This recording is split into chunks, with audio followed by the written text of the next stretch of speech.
L'art n'a plus aucun secret pour vous, grâce à qui? Grâce à Sabrina, notre arpenteuse, qui est là comme tous les mardis matins pour nous parler de l'histoire des auteurs, des artistes et des œuvres aussi du monde de l'art. Et ce matin, avec toi Sabrina, on va s'intéresser à un baiser, pas n'importe quel baiser, le baiser de Klimt. On va découvrir, en tout cas en savoir plus sur cette peinture avec toi Sabrina, bonjour.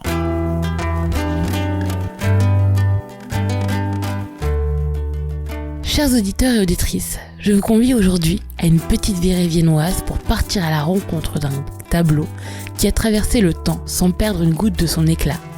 Il s'agit du baiser de Gustav Klimt, exposé au Palais du Belvédère, une œuvre peinte il y a plus de 119 ans, en 1907-1908, qui continue de fasciner, d'intriguer et de séduire un public toujours plus large. Il faut imaginer une toile d'1,80 m sur 1,80 m, un carré parfait. Saturé d'or comme si la lumière venait d'un autre monde, deux silhouettes s'y fondent, enlacées. On ne sait pas exactement où elles se trouvent, sur une prairie, sur un îlot, dans un rêve. Ce flou n'est pas un hasard. Klimt voulait suspendre le temps, effacer le décor pour ne garder que l'essentiel, l'intimité. On observe un couple enlacé. L'homme penche la tête, le visage non visible comme dominant, sa main entoure le visage de la femme qui, elle, est entièrement visible et semble extatique. Installée à genoux, elle s'abandonne à lui sereine et elle ferme les yeux. Ils sont comme isolés du monde. Est-ce une étreinte tendre, un moment volé ou bien une passion totale?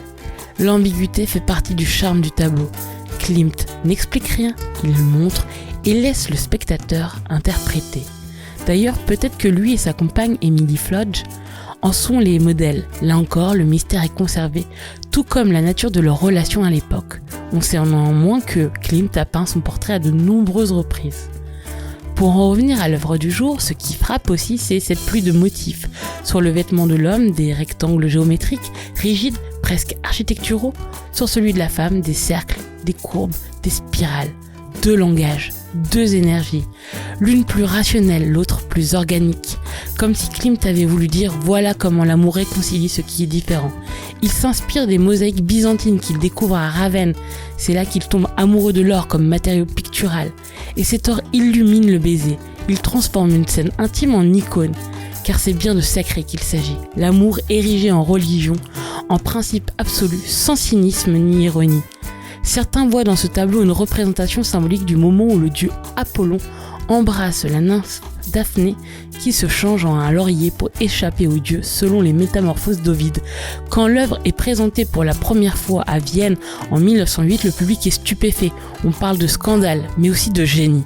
Certains voient du symbolisme érotique, d'autres de la tendresse sublimée.